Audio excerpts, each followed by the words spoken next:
세상 만물을 움직이게 하는 힘. 우린 이것을 에너지라 부릅니다.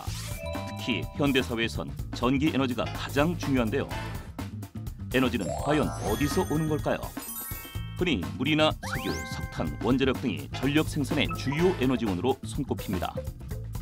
하지만 어떤 에너지원은 기상이변과 자연재해를 일으키는 지구온난화의 원인이 되기도 하고 미세먼지를 발생시켜 호흡기 질환을 유발하는 등 시민들의 건강과 생명을 끊임없이 위협하기도 합니다.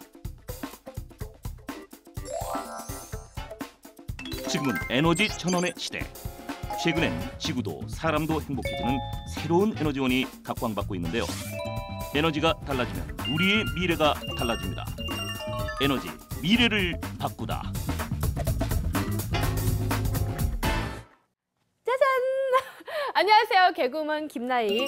오늘도 지구와 인류의 평화를 위해 제가 에너지 공부를 하러 막 달려왔습니다. 에너지 팍팍 쓰면서요. 오늘도 저에게 에너지에 대해 모든 것을 말씀해 주실 유승훈 교수님 함께해 주셨습니다. 아이고 나희 씨 진짜 뛰어오셨나 보네요. 네. 자 오늘도 저랑 함께 에너지 공부 시작하셔야죠.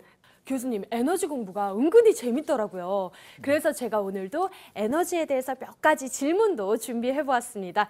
한 수만, 아니 5수만 가르쳐 주십시오, 교수님. 네, 저도 기대가 많이 됩니다. 어떤 질문을 하실 건가요? 제가 제일 여쭤보고 싶었던 게 있었어요. 바로 신재생 에너지와 관련된 질문입니다.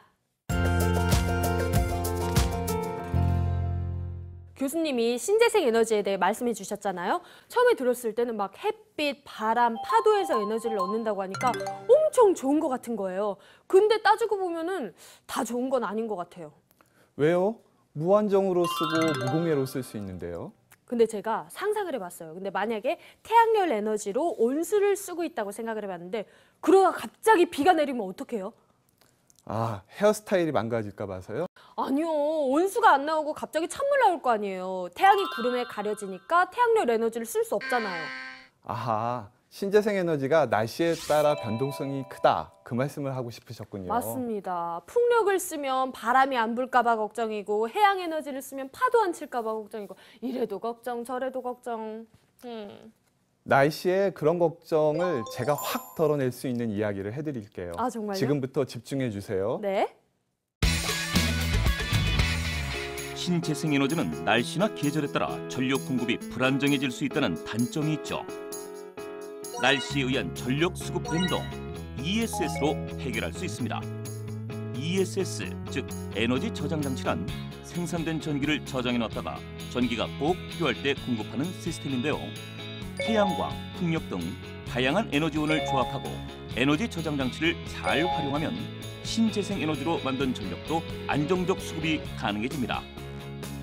신재생 에너지를 안정적으로 쓸 수 있는 또 다른 방법, 스마트 그리드인데요.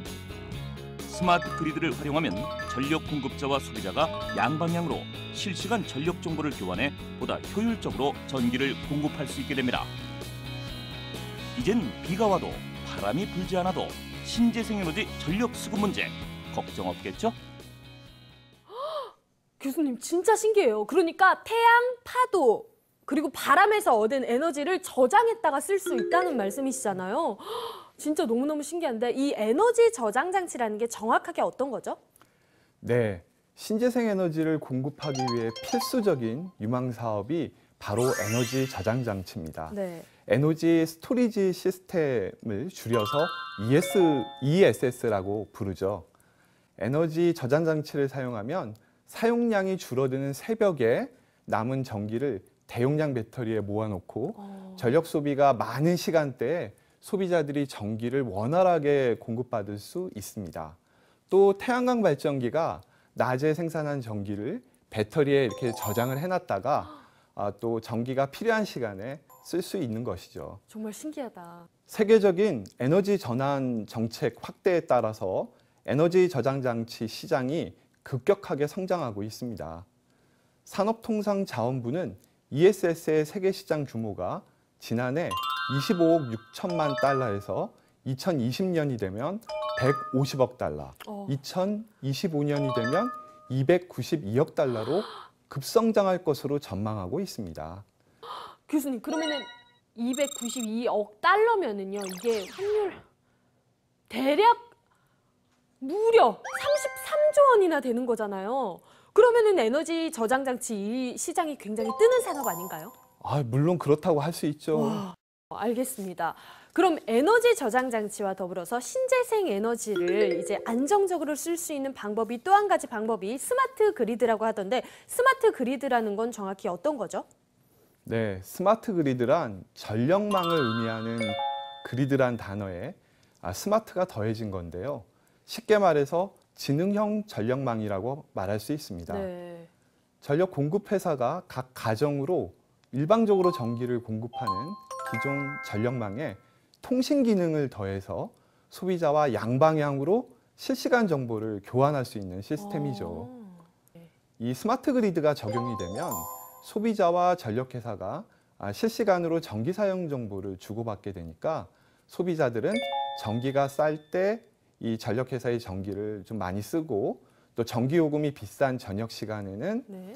태양광 발전과 풍력 발전 등으로 만들어진 신재생 에너지를 저장해 놨다가 그 시간에 사용하거나 혹은 남는 전기를 대팔 수가 있습니다. 네, 진짜 전 몰랐어요. 너무너무 신기한데 그러면은 이 에너지를 만들거나 저장을 했을 때 이 돈이 된다는 거잖아요. 네. 저도 막 에너지 넘치는 개그우먼인데 이렇게 에너지가 넘치는데요, 저도.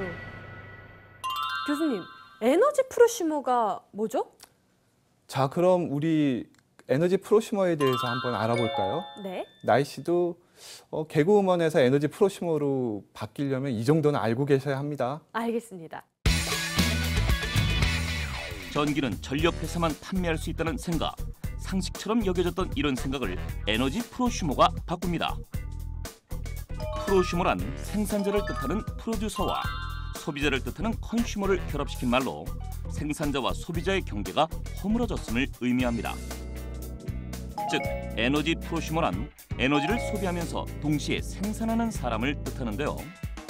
이들은 태양광이나 풍력 등 신재생 에너지 발전 설비를 설치하고 친환경 전력을 직접 생산한 후 쓰고 남는 전력은 이웃에게 판매해 수익을 얻게 됩니다. 이렇게 이웃 간 전력 거래를 하면 에너지 프로슈머는 여분의 전기를 팔아 이득을 얻고 전기를 구매한 이웃은 누진세를 피할 수도 있으니 누이 좋고 매부 좋은 거래라고 할 수 있겠죠? 와, 그러면은 옆집에서 이제 만든 에너지를 제가 사서 쓸 수도 있는 거고 제가 만든 에너지를 앞집에서 사서 쓸 수도 있는 교수님, 진짜 저는 이런 게 있는지도 몰랐습니다. 너무너무 신기한데 이 에너지 프로슈머에 대해서 좀만 더 자세하게 좀 부탁드릴게요. 네, 태양광 등 신재생 에너지 생산이 증가함에 따라 스스로 전기를 생산하면서 소비하는 사람을 지칭하는 프로슈머가 에너지 패러다임 변화의 주역으로 될 것으로 보입니다. 네. 프로슈머와 이웃 간 거래는 프로슈머가 스스로 생산하고 남는 전기를 누진제 등으로 전기요금 부담이 큰 이웃에게 판매하는 혁신적인 전력거래 방식인데요. 예를 들어 설명하면 이렇습니다. 프로슈머가 쓰고 남은 전기 100kW가 있는데요. 마침 옆집에서 그달에 500kW의 전기를 쓴 겁니다. 네. 그러면 누진제가 적용이 되겠죠. 그래서 요금 단가가 1kWh당 약 417원이 나옵니다. 네. 근데 프로슈머가 남은 전기 100kW를 옆집에 팔게 되면 옆집은 결국에는 400kW만 쓴 게 돼서 누진제 적용을 받지 않고 이제 요금 단가가 낮아져서 1kWh당 280원으로 적용을 받게 됩니다. 차이가 크네요. 그래서 원래 누진제 적용으로 10만 원이 넘게 냈던 전기요금이 에너지 프로슈머로부터 사들인 전기 덕분에 네. 6만 5천 원 정도로 오. 줄어들게 되는 겁니다. 이러한 에너지 프로슈머도 신재생 에너지를 보다 안정적으로 쓰는데 한 몫을 하게 될 것으로 보입니다. 네, 저도 이런 똑똑한 일에는 동참을 하고 싶어요. 이제 프로 개그우먼에서 에너지 프로슈머로 거듭나고 싶습니다. 교수님, 근데 이렇게 얘기를 하다가 한 가지 의문점이 생겼어요. 어떤 의무인이요? 저희가 잊고 있던 그 에너지 바로 원전입니다.